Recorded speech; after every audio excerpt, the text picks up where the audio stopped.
Allah jamin cepat atau lambat akan diantarkan pada kesuksesan dan kebahagiaan. Bukan hanya sukses ya, tapi kesuksesan yang membahagiakan. Suami Anda sukses di pekerjaan, tapi kesuksesan itu tidak membawa kebahagiaan ke rumah. Nyaman gak? Gak membawa ketenangan, nyaman gak? Pilih mana? Kaya tapi gelisah atau miskin tapi tenang? Kaya tapi tenang. Tetap ya pilih ketiga. Lihat baik-baik. Maka lakukan semua dengan pendekatan iman. Kalau sudah pakai iman, bahasa singkatnya Marhab, marhab, ya hilal. Ahlan, ahlan, kaifal hal. Marhab, marhab, ya hilal. Ahlan, ahlan, kaifal hal. Qad ghibta wa ilayka astaghna. Wa intaha buduka sara wisal. 1. Kalau perempuan belum menikah berarti statusnya apa? Anak. Pasti ada ibu kan? Kalau sudah menikah statusnya apa? Istri. Kalau sudah punya anak statusnya apa? Ibu. Punya cucu? Itu 1. Kalau cucunya 2? Nenek. Dah. Lihat sini. Sekarang bagaimana kurikulum surga Firdaus membentuk fitrah perempuan dari status anak di rumah tangganya dulu sampai ke status paling tinggi. Yuk kita bacakan ayatnya. Quran surah 23 ayat 1-nya dulu pelan-pelan. Qad aflahal mu'minun. Sudah? Saya pernah sampaikan, perhatikan terjemahannya. Akan menggenggam kesuksesan dan kebahagiaan. Setiap insan beriman itu. Jadi kalau kita sudah beriman dan imannya digunakan untuk bersikap, bukan hanya dengan akal, Allah jamin cepat atau lambat akan diantarkan pada kesuksesan dan kebahagiaan. Bukan hanya sukses ya, tapi kesuksesan yang membahagiakan. Suami Anda sukses di pekerjaan, tapi kesuksesan itu tidak membawa kebahagiaan ke rumah. Nyaman gak? Gak membawa ketenangan, nyaman gak? Pilih mana? Kaya tapi gelisah atau miskin tapi tenang? Kaya tapi tenang. Tetap ya pilih ketiga. Lihat baik-baik. Maka lakukan semua dengan pendekatan iman. Kalau sudah pakai iman, bahasa singkatnya niatkan ibadah. Jadi ibu tugas apapun ya, Anda sebagai anak, sebagai istri, sebagai ibu dan ke atasnya, kalau berperan dalam kehidupan, kalau ada kalimat iman maksudnya niatkan ibadah karena Allah. Maaf dengan kalimat ini. Ibu merawat anak, memandikan, menyekolahkan, menyayangi, memeluk sebelum tidur. Saya tanya, itu karena sayang, karena cinta, atau karena ibadah? Masa?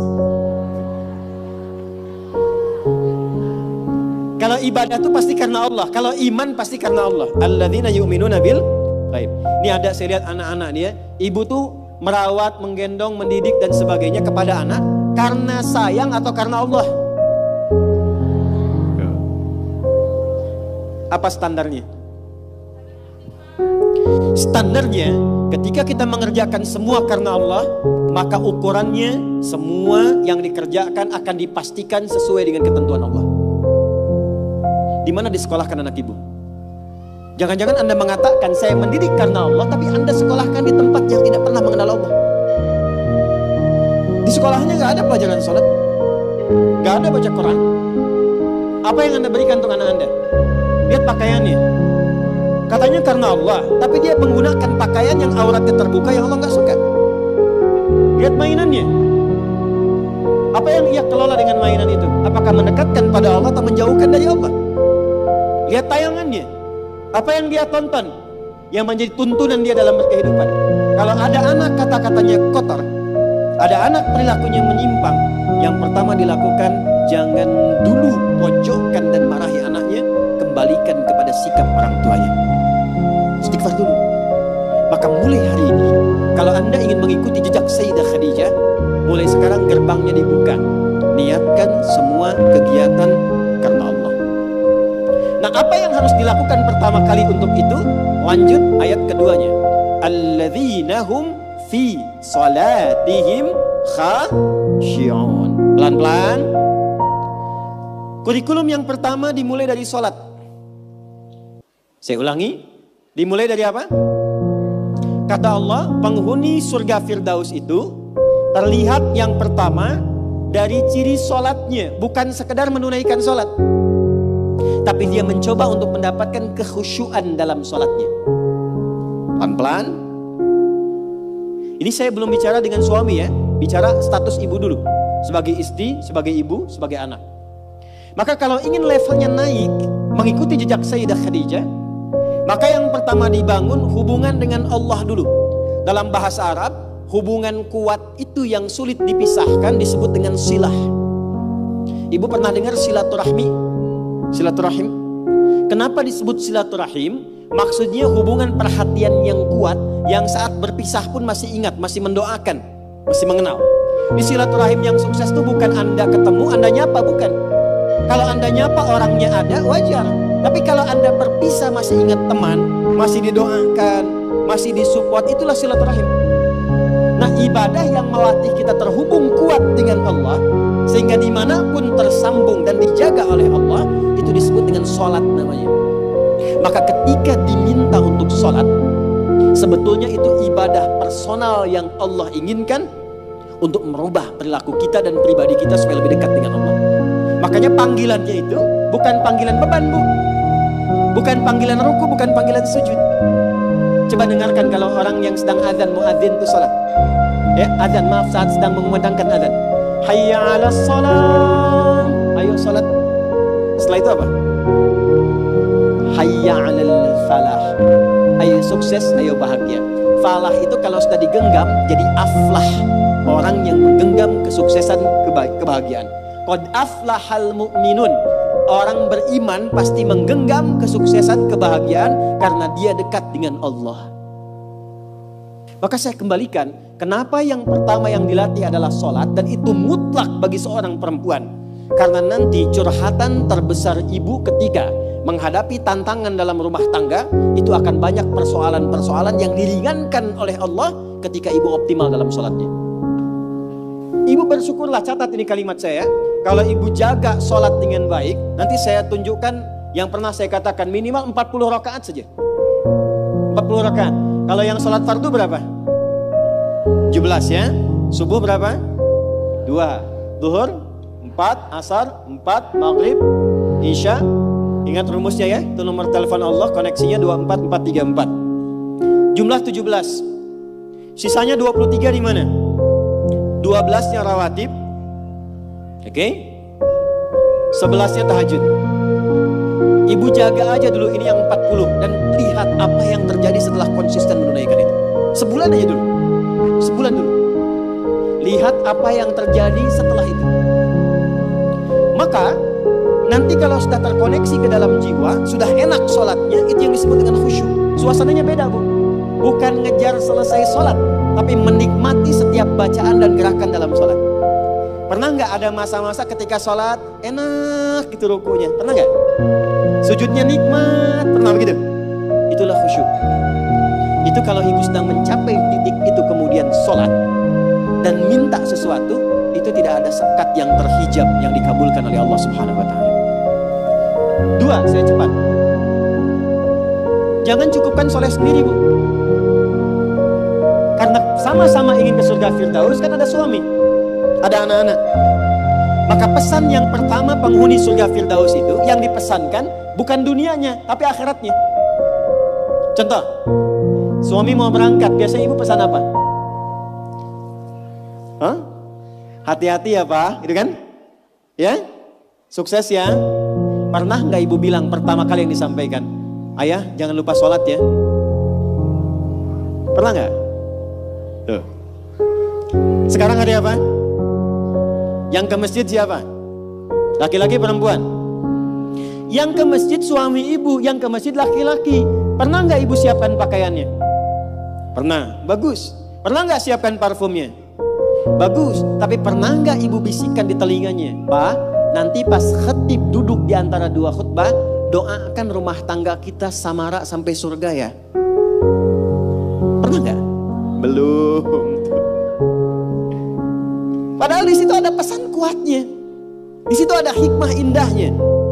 Jadi ternyata sholat itu ketika dimunculkan ciri pertama, kita kemudian tebarkan ke semua anggota keluarga. Bu, kalau cuman hafal waktu sholat itu iman standar. Surganya standar. Penghuni surga Firdaus dia menyiapkan sebelum waktunya. Oleh karena itu pulang dari sini jangan sampai di rumah nggak ada jadwal sholat, Bu. Print out, bikin. Saya suka tempelkan di dinding rumah, di kamar, kadang-kadang di meja makan, sehingga begitu yang terlihat sebelum nunggu menu makan waktu sholat.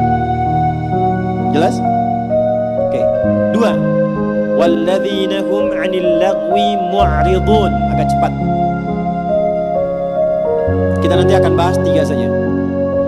Walladzina hum, orang-orang yang menginginkan surga Firdaus itu 'anil lagwi, dari hal yang tidak penting, yang tidak ada manfaatnya, mu'ridun, dia hindari. Saya ulang ya. Dari segala hal yang tidak bermanfaat dia menghindar, menghindarkan diri dari segala yang tidak penting. Jadi penghuni surga Firdaus itu orientasinya yang bermanfaat saja. Yang penting apa? Kalau ada pertemuan, manfaat gak? Penting gak? Ada kumpul-kumpul, penting gak? Ada pengajian, pengajiannya bermanfaat atau cuman kumpul-kumpul datang saja? Penghuni surga Firdaus, dia petakan semua kegiatannya dalam frame segala yang bermanfaat, segala yang penting saja. Sekarang mulai ibu evaluasi, bawa ke rumah. Dari ujung kepala sampai dengan ujung kaki. Mohon maaf sekali, pelan-pelan. Mohon maaf sekali.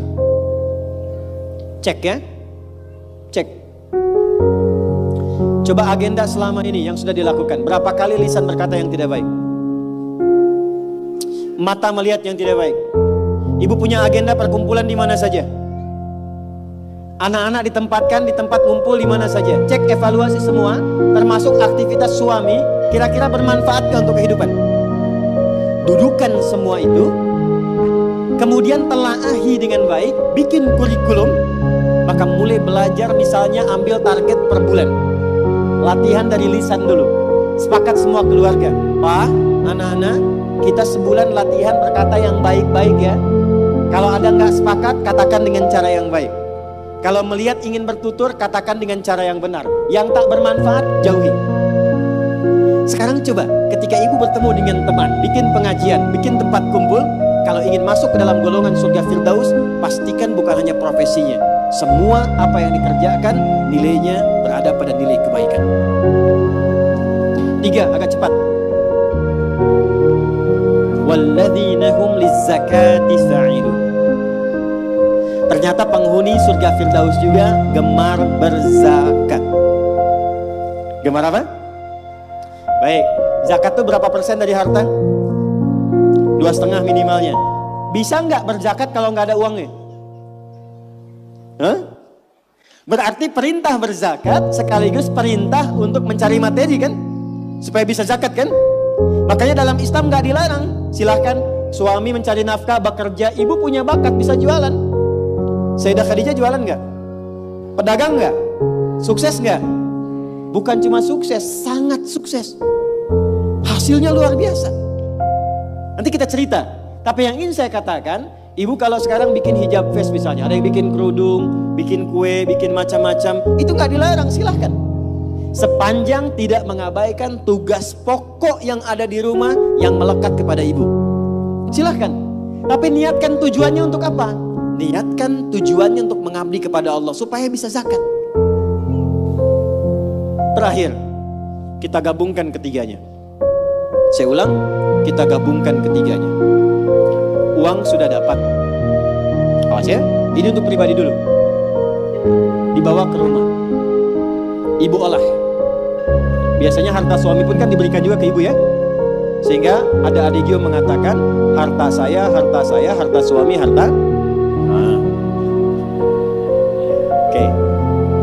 Oke, sekarang bawa bu, pelan-pelan ya. Mohon maaf nanti dengan kata-kata saya ini, karena kita akan mencoba menata lebih baik. Dan jangan mengecilkan orang lain.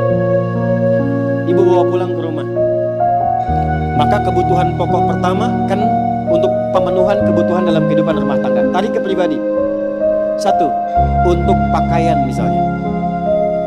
Karena kita sekarang dinaikkan level seperti Sayyidah Khadijah, berpakaian yang bukan hanya pantas, tapi Allah sukai dan menjadi support untuk suami. Maka perhatikan pakaiannya. Apakah cara berpakaiannya dan koleksi pakaian yang sudah dikumpulkan itu betul-betul menunjukkan pakaian yang disenangi oleh Allah. Contoh, perempuan berjilbab atau tidak? Saya ulang, berjilbab atau tidak syariatnya? Yang sudah berjilbab pertahankan, yang belum kita bantu, doakan, terangkan tentang keutamaan keistimewaan jilbab. Ternyata saking pentingnya jilbab itu, bukan hanya di dunia, di alam kubur pun ketika meninggal, kain kafan perempuan ditambah satu. Yang laki-laki gak punya. Apa itu? Kerudungnya. Saking pentingnya.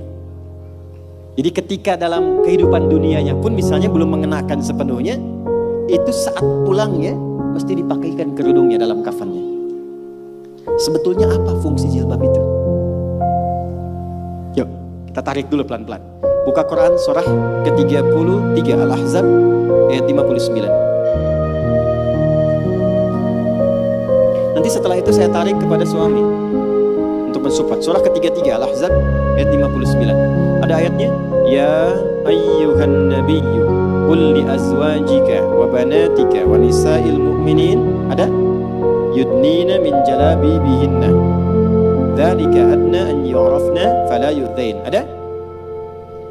Asalnya Bu, sebelum ayat ini turun, itu masih ada yang berkerudung, masih ada yang tidak berjilbab, biasa saja. Tapi tiba-tiba ada kejadian. Perempuan muslimah malam-malam ingin ke toilet, diganggu oleh preman-preman Madinah dari Yahudi. Maka dilaporkan kepada Nabi, turunlah ayat ini. Maka Allah sampaikan, ya ayyuhan nabi, wahai Nabi, qul li azwajika, mulai hari ini sampaikan pada semua istrimu, wa banatika, anak perempuanmu, dan nisa'il mu'minin, bukan cuman perempuan, nisa'il mu'minin, perempuan-perempuan yang memang merasa punya iman, yang yakin dengan anugerah Allah. Yudnina min jalabibihinna, mulai detik ini kenakan jilbab oleh mereka. Dzalika adna an yu'rafna, maka ketika jilbab dikenakan, aku akan perhatikan sebagai identitas untuknya. Di identitas ibu sebagai perempuan di hadapan Allah itu, salah satunya ketika ibu mengenakan jilbab yang dikenakan itu dengan model apapun. Tapi belum berhenti ayatnya, belum berhenti. Perhatikan kalimatnya. Asa ayyurafna, maka ketika dia kenakan jilbab itu, semua mesti kenali dialah perempuan yang beriman. Fala yu'dzain, dan setiap laki-laki yang beriman mesti punya komitmen melindungi dan menjaganya. Jadi ketika ibu kenakan jilbab itu kami yang laki-laki, yang pria-pria mukmin ini, itu terikat dengan komitmen kepada Allah. Kalau ibu ada yang ganggu, ada kesulitan, kami mesti bantu. Itu asalnya. Di Allah turunkan ayat hijab, jilbab itu bukan sekedar ingin menutup, tapi memberikan kemuliaan pada perempuan. Dan ini fikih jarang diketahui laki-laki juga. Jadi ketika ibu ke pasar nih ya, kesulitan misalnya, beli beras sulit, terlihat ibu pakai jilbab tuh, itu laki-laki itu yang melihat itu langsung respon bantu. Dan Allah jadikan itu mengikat dalam fitrah hati setiap insan beriman. Itu poinnya. Sekarang ingin saya katakan, ketika Allah memberikan hadiah yang sangat luar biasa dan mengistimewakan, diambil gak? Diambil gak? Maka perhatikan, kalau di era Sayyidah Khadijah hasil niaganya diserahkan untuk dakwah Nabi, maka di era kita dibalik. Apa yang dihasilkan oleh suami diolah oleh istri perempuan, ada pendapatan dari istri dikumpulkan, coba dari situ kreasikan untuk membeli atau mendapatkan sesuatu yang Allah sukai. Punya anak perempuan, apa yang Allah sukai dari perempuan ini? Ibu kalau nggak percaya silakan ya, kasih makanan yang halal, kasih pakaian yang paling benar, nanti cek, masukkan dia ke sekolah Quran. Demi Allah saya katakan, tidak tunggu lama dia akan cepat mendapatkan hafalan Qurannya. Karena ibu menyiapkan dia untuk mendapatkan kalam Allah dengan penampilan yang Allah sukai. Jelas?